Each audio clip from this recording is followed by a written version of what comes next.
그리스도 안에서 생채기가 나왔을 때는 쌓아매고 보듬어주고 낫게 해야 되지만 그리스도 안에서 썩은 것이 보일 때는 도려내야 되는 겁니다. 우리가 알아야 됩니다. 품고 치료하고 가야 될 것들이 있고 골라내야 될 것들이 있음을 알게 하여 주옵소서. 우리의 삶에 썩어 문드러지는 것이 나를 썩게 만들 수 있음을 알고 썩은 것들은 도려내게 하여 주옵시며 생채기 난 것은 깨끗이 고칠 수 있도록 치료받게 하여 주시옵소서. 그래서 그리스도 안에 온전해지기를 원합니다. 썩은 것을 품고 살아가는 어리석음 없게 하여 주옵시고 생채기는 깨끗이 치료받을 수 있도록 정결함을 유지하며 그 치료에 헌신을 다하고 열정을 다해서 온전한 그리스도인 되게 하여 주시옵소서. 주와 함께 한다 하면서 썩은 것을 품고 갈 수 없습니다. 주와 함께하는 자가 상처난 자는 될 수 있어도 썩은 자는 될 수 없사오니 썩은 자 되지 말게 하시고 상처 치유받고 온전한 자 되게 하여 주시옵소서. 감사합니다. 고마우신 예수님 이름으로 기도드렸습니다. 아멘. 아멘. 빌립보서 말씀 계속 우리 보고 있습니다.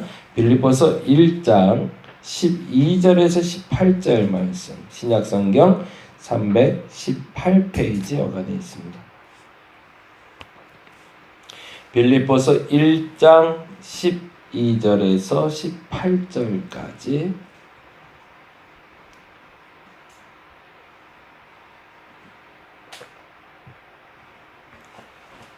같이 한 목소리로 읽도록 하겠습니다. 형제들아, 내가 당한 일에 도리어 복음 전파에 진전이 된 줄을 너희가 알기를 원하노라. 이러므로 나의 매임이 그리스도 안에서 모든 시대 안과 그 밖의 모든 사람에게 나타났으니 형제 중 다수가 나의 매임으로 말미암아 주 안에서 신뢰함으로 겁없이 하나님의 말씀을 더욱 담대히 전하게 되었느니라.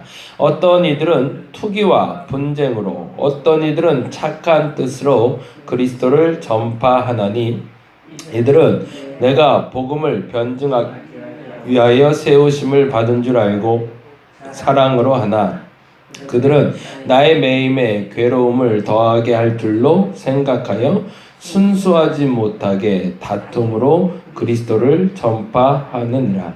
그러면 무엇이냐? 거칠애로 하나 참으로 하나 무슨 방도로 하든지 전파되는 것은 그리스도니 이로써 나는 기뻐하고 또한 기뻐하리라. 아멘. 아멘. 사도 바울의 매임이라고 이야기할 때 우리가 이제 잘 아는 단어로 감옥에 수감되어 있을 때를 얘기하겠죠. 1장 12절에 형제들아 내가 당한 일에 도리어 복음 전파에 진전이 된 줄로 너희가 알기를 원하노라 라고 되어 있는데 거기 당한 일에 동그라미를 해놓고요. 도리어에 동그라미 해놓고 진전에 동그라미를 좀 해놓을게요. 사도 바울에게서 당한 일이라는 건 뭘까요? 그가 감옥에 갇혀서 고초를 당하고 있는 일을 이야기하겠죠. 근데 거기다가는 이렇게 좀 적어 놓으면 좋겠어요. 복음은 환경을 초월한다 라고. 복음은 환경을 초월한다. 복음이 환경을 넘어서 있다라는 뜻은 복음은 환경에 매이지 않는다라는 거죠. 예수 그리스도를 믿는 사람들은 세상에 구애받지 않는 것이 아니라 세상을 넘어선 사람들이라는 거죠. 고난을 말해도 그 고난에 매이지 않는 사람들. 그래서 저는 이 단어를 이렇게 보는데요. 그 하나님이 제가 이제 매번 반복해서 하는 얘기인데 하나님이 세상에서 우리의 삶 가운데 하나님을 느끼게 해준 아주 특별한 것들이 있어요. 그걸 우리는 오감이라고 얘기합니다. 우리가 눈으로 볼 수 있는 것, 그리고 우리가 귀로 듣는 것, 냄새 맡는 것, 맛보는 것, 만져보는 것을 우리는 오감이라고 하잖아요. 하나님은 우리에게 왜 감각을 주셨을까? 우리는 감각을 통해서요, 이게 차갑다, 뜨겁다 라는 어떤 그 상태를 느끼기도 하지만 그 촉감을 통해서, 그리고 내가 본 것을 통해서 기쁨을 얻고요, 억울해하기도 하고 속상하기도 해요. 실질적으로 그러면 내가 무엇을 보아야 하고 무엇을 냄새 맡아야 되고 그리고 무엇을 만져야 되는지를 하나님은 이 오감을 통해서 결정해 놓으셨다는 거죠. 근데 실질적으로 사람들이 왜 실망하고 왜 화가 날까요? 만지지 말아야 될 걸 만지고 있기 때문이고요, 보지 말아야 될 걸 보고 있기 때문이거든요. 쾌락에 빠진다는 건 뭘까요? 그 감정, 그 5가지의 오감이 잘못 사용되고 있다는 걸 얘기하는 겁니다. 다른 말로 말하자면 내가 그리스도 안에, 내가 복음 안에 산다는 말을 조금 더 쉽게 표현을 한다면 그 5가지가 나 중심으로 움직이지 아니하고 하나님 중심으로 움직인다는 뜻을 얘기합니다. 내 눈이 봐야 될 걸 보게 됐다라는 거야. 근데 그건 오로지 성경만 보고 오로지 그리스도만, 아니 그걸 말하는 게 아니라 내 눈에 보는 것이 그리스도께서 바라보는 세상의 관점으로 바라보고 있고, 그리스도께서 만지고자 하시고 그리스도께서 안아주고자 하는 것을 안아주는 것, 그것이 복음적이다라고 얘기하는 거고, 그것이 그리스도 안에서 복음 안에서 초월했다라고 얘기를 하는 겁니다. 그러니 암이 있어도 그 암 때문에 고통받죠. 고난이 있죠. 어려움이 있죠. 그런데 그 어려움을 넘어섰다는 얘기는 그 어려움의 고통을 느끼면서도 고통 이면에 있는 그리스도의 만지심을 경험하고 있기 때문이죠. 그런데 그리스도를 알지 못하는 이는 그 고난이 전부이기 때문에, 그 고난이 아픔의 전부이기 때문에 결국에 그 고난을 넘어서지 못하고 그 감성, 그 5가지 감각에 사로잡혀서 고통받고 불안해할 수밖에 없다라는 얘기입니다. 내가 그리스도께 메인바되었다, 그리스도 안에 거한다 라는 단어가 이제 빌립보서에서 계속 반복해서 나옵니다. 근데 그 단어는 단지 그리스도 안에라는 그냥 단어를 바울이 말하고 있는 것이 아니라 진정한 믿음의 고백으로 사도 바울은 나는 그리스도 안에 있다라고 상상하는 것이 아니라 실제적으로 경험하고 있다는 얘기입니다. 내가 그리스도 안에 들어가 있고 그리스도의 말씀이 내 안에 있기 때문에 나를 주도하고 내가 느끼고 내가 깨닫는 모든 것은 그리스도 안에서 드러나고 있다라는 거죠. 그러다 보니 그것이 복음이 초월한다라는 단어를 쓰는데, 조금 더 쉽게 말하면은 복음은 어떤 상황에도 흔들리지 않는다는 거죠. 사도 바울이 그것을 깨달아 알게 된 사건이 사실은 빌립보 감옥에 갇혀 있을 때였습니다. 빌립보 교회에 편지할 때 감옥에 갇혀 있을 때인데, 그래서 12절 다시 한번 읽어볼까요? 형제들아, 내가 당한 일에 도리어 복음 전파에 뭐가 됐다고 그러죠? 진전이 된 줄을 너희가 알기를 원하노라 라고 얘기했죠. 그래서 아까 진전에 동그라미를 했는데요, 이 복음으로 말미암아 그 상황을 넘어선 사람들은 더 나은 삶을 살 수 있다라는 얘기입니다. 더 못한 사람으로 떨어진 게 아니라 그 고난을 참고 인내하고 견뎌낸 사람들 뿐만 아니라 그 고난을 어떻게 이겨야 되는지 복음으로 바로 이겨낸 사람들은 삶의 진보된 삶, 더 나은 삶을 살 수 있는 기회가 제공된다는 얘기죠. 아까 기도할 때도 얘기 드렸지만, 그런데 이 복음 안에 있다는 건 무조건 감싸고 사랑한다는 걸 말하는 건 아닙니다. 약한 것, 고쳐야 될 것들은 고치는 걸 말합니다. 근데 썩은 것은 도려내야 됩니다.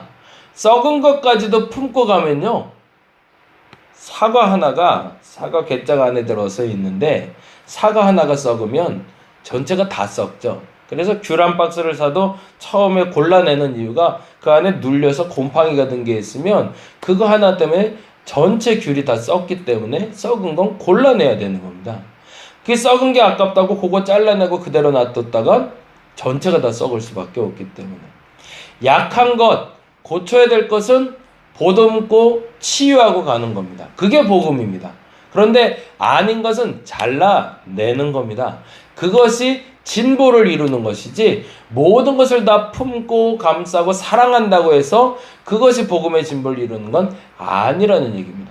사도 바울이 복음의 진보를 이루었다는, 감옥에서 복음의 진보를 이루었다는 얘기는 그 안에서도 스스로가 해야 될 이야기는 하고 살았다는 얘기입니다. 해야 될 행동은 하고 있었다는 얘기입니다. 그러니까 그게 감옥에 갇혀 있는데 다른 죄수하고는 그의 태도가 달라 보였던 거죠. 병원에 있는데 어떤 사람은 병원에 들어갈 때마다 전도하고 나오는 사람이 있고요. 어떤 사람은요, 병원에 들어가서 그리스도인은 쳐다보기도 싫다고 만들어 놓고 나오는 사람들이 있어요. 혹시 병원에 입원해 본 분들은 아시겠지만 가면요, 아우, 예수 믿는 사람 쳐다보기도 싫다는 사람들이 있어요. 어떻게 예수 믿는 사람이 저래? 라는 사람들이 있어요. 참질 못할 뿐만 아니라 더 많이 사람들을 괴롭히고 스스로도 이겨내지 못하는 사람들이 있어요. 근데 어떤 사람들은 와상 환자처럼 너무 어렵고 너무 힘들어 보이는데도 불구하고 그 병을 이겨내는 사람들이 있습니다. 그것은 고통을 참고 있다는 얘기가 아니라 그 고통을 스스로가 어떻게 빠져나가야 되는지, 어떻게 견뎌내는지를 알아서 사람들이 보고, 야, 저게 예수 믿는 사람이지 라고 드러내주는 사람들이 있더라는 거예요. 그래서 내가 저렇게 예수 믿는 거라면 나도 믿겠다라고 말하게 만드는 사람들이 있더라는 거죠. 그래서 그 사람들 때문에 복음이 전파되는 것처럼 감옥에 갇혀있는 사도 바울이 해야 될 소리와 해야 될 행동을 함으로 말미암아 간수도, 심지어는 거기 갇혀있는 죄수들도 도대체 당신은 감옥에 갇혀서도 어떻게 그렇게 살 수 있냐고 물어오는 사람들이 생겼던 거죠. 그러니 그 다음에 이렇게 얘기하고 있는 거죠. 13절이죠. 13절 볼까요? 이러므로 나의 매임이 그리스도 안에서 또 나오죠. 이 단어가 계속 반복해서 나와요. 빌립보서에서. 나의 매임이 그리스도 안에서 모든 시위대 안과 그 밖에 모든 사람에게 나타났대. 무슨 말이에요? 시위대뿐만 아니라 그 주변에 있는 죄수뿐만 아니라 나를 둘러싸고 있는 모든 사람이 어떻게 죄수가 저럴 수 있어? 어떻게 죄인 된 자가 사로잡혀서 그 매여 있는 상태에서도 어떻게 저렇게 살 수 있어? 라고 수군수군 대는 사람들이 드러나기 시작했다는 얘기입니다. 그래서 복음의 침보를 이뤘다는 것.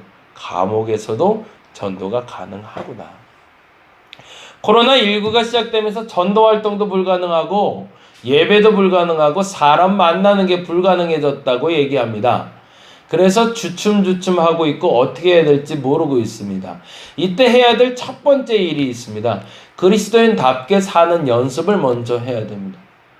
그래서 사람들에게 보여줘야 됩니다. 어떻게 코로나19가 이렇게 창궐한데 어떻게 저렇게 살 수 있어? 라는 말을 들을 수 있는 그리스도인이 먼저 돼야 됩니다. 예전에 하는 대로 무조건 전도하러 나가고 예수 믿어야 된다고 그러면서 또 뜨겁게 기도하고 물론 좋습니다. 그런데 그것이 지금 사회적인 환경과 반하고 있다면 제재해야 되고 줄여야 될 것이 마땅히 있다라는 겁니다. 그러나 그것이 복음에 반하는 거라면 하지 말아야 될 행동이지만 그것이 복음의 진보를 이룰 수 있다면 먼저 내 삶에 어떻게 저렇게 잘 지켜가며 예수 믿고 있지? 라는 말을 들을 수 있도록 내 삶을 먼저 다듬는 작업이 시작이 되어야 됩니다. 그리고 나서 복음은 전파되어야 됩니다. 그것이 사도 바울이 우리에게 알려주는 첫 번째의 지금의 가르침입니다. 오늘 저와 여러분의 삶이 그렇게 드러나길 바랍니다. 야, 정말 저 사람은 이 상황에 꼭 맞게 살아가고 있네. 나도 저렇게 살고 싶은데 당신은 어떻게 그렇게 살아? 나 예수 믿는 사람이야 라고 순서적으로 말할 수 있어야 된다는 거죠. 근데 반면에 사도 바울이 참 감사하게 이 얘기를 해줘서 우리가 더 감사한데요. 17절 말씀입니다. 17절 말씀 같이 한번 읽어보겠습니다. 그들은 나의 매임에 죄송합니다. 제가 눈이 잘 지금 안 보여갖고 15절이에요. 15절 15절 어떤 이들은 투기와 분쟁으로 어떤 이들은 착한 뜻으로 그리스도를 전파하나니 거기다가 줄을 쳐놓죠. 어떤 이들은 투기와 분쟁으로 그리고 어떤 이들은 착한 뜻으로 그리스도를 전파한대. 그런데 해보니까 어떤 사람은 그렇게 좋은 그리스도의 모습을 보이면서 예수를 전하는 사람들이 있는데 어떤 사람은 투기와 분쟁으로 그리스도를 전하는 사람들이 있더라는 거죠. 결국에는 예수라는 이름이 전파되는 것만으로도 충분하다라고 말하는 것은 아닙니다. 그렇다고 내가 투기와 분쟁을 일으키라는 얘기가 아니죠. 사도 바울 입장에선 무슨 말일까요? 어떤 이와 투기와 분쟁으로 그리스도를 욕먹는 일을 만들어 놨어도 착한 일을 한 그리스도인들이 그 일을 다시 원상복구시킬 수 있기 때문에 어찌됐든 이런 모습이든 저런 모습이든 그리스도라는 존재에 대해서 듣게 만들었다는 것, 그것만으로도 나는 만족한다는 거지. 우리 스스로가 분쟁과 투기를 통해서 예수를 전해야 된다는 것은 아닙니다. 그런데 여기서 분쟁이란 단어를 우린 다시금 조금 더 해석해야 되는데요. 이 분쟁이란 단어는요, 사실은 둘이 싸웠다라는 얘기가 아니라 임금 문제 때문에 다툼이 생기다라는 뜻이에요. 무슨 말이냐면 그가 일한 대가에 못한 일을 하고 있음에도 불구하고 더 많은 대가를 요구하는 사람들을 얘기합니다. 100만원어치 일을 했으면 100만원어치를 받아가야 되는데 10만원어치 일을 하고 100만원어치를 달라고 요구하는 사람들 얘기를 하는 거예요. 그리스도 안에서 은혜를 받을 만한 기준에 도달할 만큼 열심히 해놓고 복음을 그리고 그 은혜를 누리는 사람도 있지만 그도 안 해놓고 남들과 똑같은 은혜를 누리려는 착각을 버리라는 얘기입니다. 하나님 앞에서 얼마나 헌신해야 저 사람처럼 살 수 있을까? 라는 부러움이 있어요. 근데 그도 하지 아니하고 그 은혜를 누리려는 착각은 사실은 버려야 된다는 얘기입니다. 이게 여기서 말하는 분쟁은 서로 간의 싸움을 얘기하는 것이 아니라 그리스도 안에서 그 은혜에 도달하지도 못하면서 그것을 자꾸 말하고 있는 그 어리석은 사람들. 그러나 그들을 통해서도 복음은 전파되고 있다라고 이야기하고 있는 겁니다. 그럼에도 불구하고 우리는 그랬으면 좋겠습니다. 그 어떤 고난에도 그 어떤 상황에도 그리스도가 야 어떻게 저렇게 살 수 있어. 오늘은 그 말에 매여서 같이 기도했으면 좋겠습니다. 야 저 사람 저렇게 아파도 어떻게 저렇게 살아? 야 이런 상황에 어떻게 저렇게 살지? 이 말을 들어서 이 말로 말미암아 그리스도를 전할 수 있는 저와 여러분 되시기를 간절히 바랍니다. 기도하겠습니다. 세상에 병이 없는 사람이 없고 세상에 아픔이 없는 사람 없고 세상에 고통 없는 사람은 없습니다. 그런데 어떤 병, 어떤 아픔, 어떤 고통에도 그리스도를 전하는 사람이 있고 어떤 사람은 그리스도를 욕먹게 하는 사람이 있습니다. 하나님, 어떻게 저렇게 살 수 있어? 내가 그 말을 듣게 하여 주옵소서. 난 저런 상황에서 저렇게 못 사는데 야, 저 사람 진짜 예수쟁이네. 저 사람 예수 정말 믿는 사람이네. 라는 말을 들을 수 있는 그리스도인이 늘어가게 하여 주옵소서.